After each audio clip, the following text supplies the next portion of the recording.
We are moving house, and we've lived in this home that we are in now, in Massachusetts for 20 years. It'll be 20 years almost exactly to the day that we close, which is so wild. Just even that.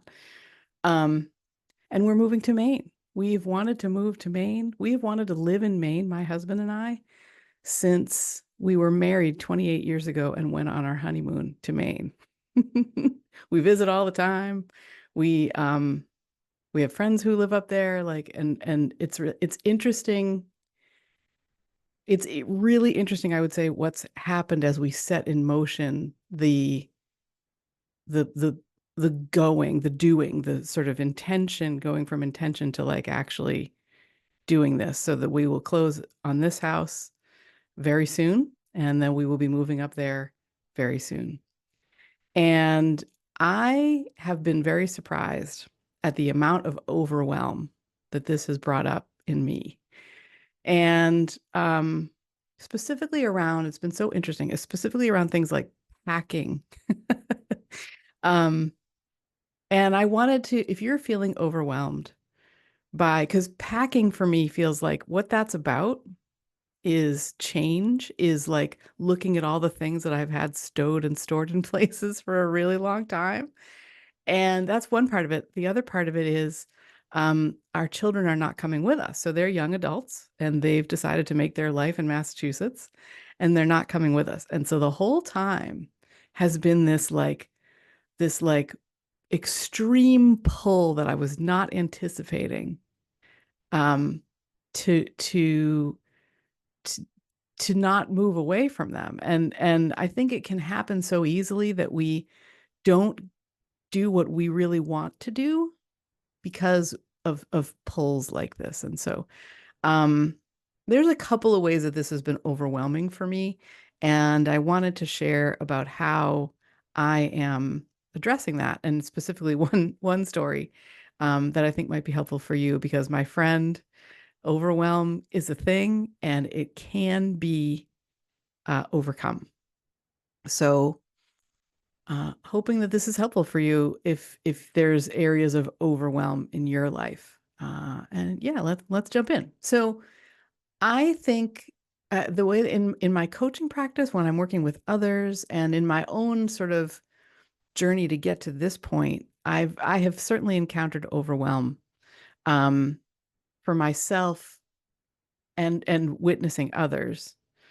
What I see is it can be a reaction that we have to think when things are changing. When I was getting first aid, when I was getting certified in first aid, and one of the first things that we learned in first aid certification is that when something happens, people don't know what to do, so they just freeze. They just stand there. So you can have somebody choking or being in distress, like real life type distress, and we humans will just stand there and not know what to do. So what we were taught to do was to basically understand what was going on, assess the situation. That was like the first step in that.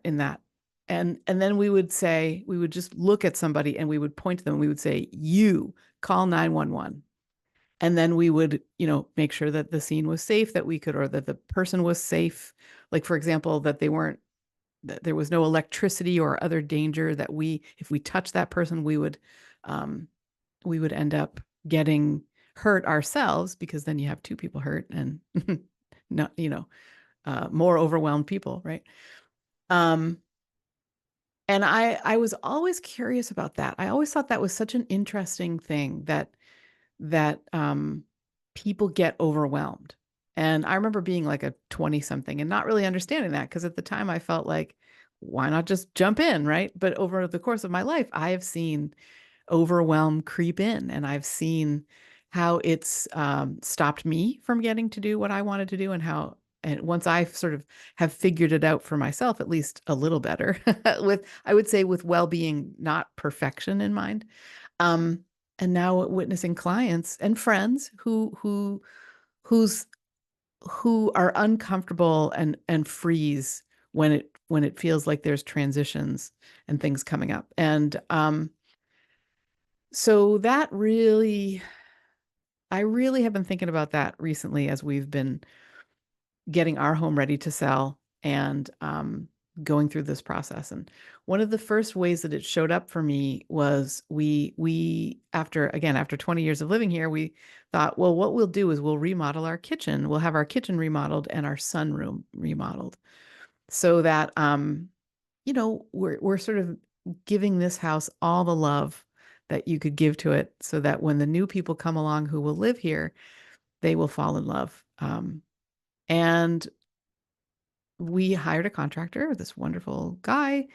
And it was coming to the days when the work was going to start, and our kitchen was still full of all the stuff that our kitchen's been full of for 20 years.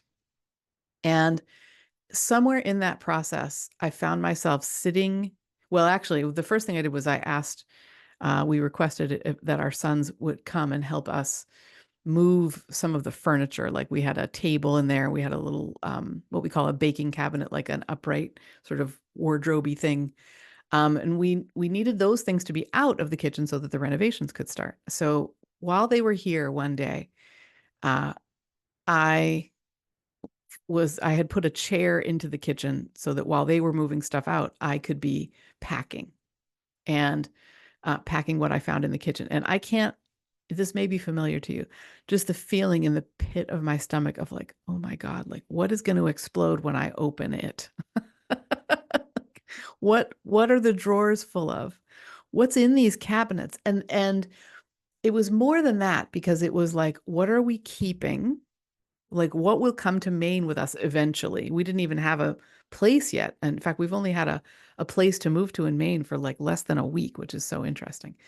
And we will be moving into that place in a month. So this is months ago, and we were envisioning something without really having a clear vision of it. We knew that we would be moving at some point. We knew that the renovations were starting, and it was fucking well timed to get everything out of the kitchen so that that could happen. So what's going to move to Maine with us eventually that we don't need or want in the kitchen right now? That was question one. What don't we want at all, period? If we don't want something at all, period, what will happen to it? Will it go to Savers, which is a thrift shop? Will it go to someone who wants it? Is it somebody else's and it needs to be returned? Do the kids want it for where they are living? So even just picking up one thing that we didn't want, there were decisions to be made about that.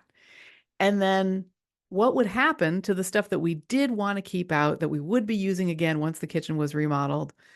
Like what would happen with all that stuff? Where would it go in the meantime? And like every single thing I picked up, I had to figure that out with. And it was so overwhelming. So overwhelming.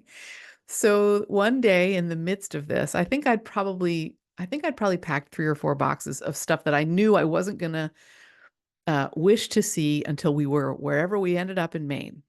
So now I was to the point of like, well, I think what I was doing was just going from cabinet to cabinet, from drawer to drawer. And I was probably about a third of the way in, and the kids happened to be here one day while that was going on. And our 20-year-old was in the kitchen with me. I think he was actually fixing himself like a sandwich or something. And I was just sitting in a chair looking at all the cabinets. So our kitchen here is not too big. I was probably 10 feet away from what I was looking at. And next to me was another chair that held like a box of packing implements, packing tape and bubble wrap and stuff like that. So I was ready, but I just could not make myself move. And I'm looking at all these cabinets. And what happened was, Jay, our 20-year-old, I said to him, I don't know what to do. I don't know what to do. And he said to me, okay, Mom, get up, stand up. And so I took a breath and I stood up. He said, move to a drawer or a cabinet, like go stand in front of it. And so I did that. And then he said, open it. So I did that. And he said, pick something up. So I did that. And he said, okay, you've started. Great. And It was so, so helpful. So fucking helpful. Uh, to have that, just that little voice, and I could hear him cheering me on. Like he wasn't it was all sort of goodwill, and I would even say enthusiasm on his part. And so that was what happened. I now found myself holding, if memory serves, I was holding like an elastic band or a bag of elastic bands from the drawer that we have always called the junk drawer. Perhaps you have one in your kitchen where like all the random stuff that you don't really know what to do with that's quite small goes. So from that, I could start, and the next time I felt overwhelmed, it happened again just last night. So now we're in the point where we're to the point of we've accepted an offer on our home. We are planning the moving part of all of this. And so there's like, we did great with all of the stuff that needed to be dealt with so that people could walk through our home and see it and envision themselves in it. But now there's all the, there's the clothes in the closet. There's the art supplies that I actually moved upstairs to this. There's a wardrobe right here. And three-quarters of them I'm thrilled to take. But I was lying in bed the other day going like, well, I probably don't need, there's these things called pan pastels. The last time I used the pan pastels was in like 2022. Probably don't need to take, they're going to be better off with someone else who will enjoy them and use them. And so even with things that I've already packed or at least already organized, there's still this feeling of resistance and this feeling of overwhelm. And I keep going back to Jay's just go and stand in front of something, open it, pick something up, as the simplest way for me to get started overcoming the overwhelm. And I wondered if it would be a lesson for you that you might enjoy me sharing about. I think I've said this before. This is not a place for advice giving. I think there's enough of advice giving in the online world, but more a place where I wish for you the feelings of being able to trust yourself and come to a place of peace for yourself.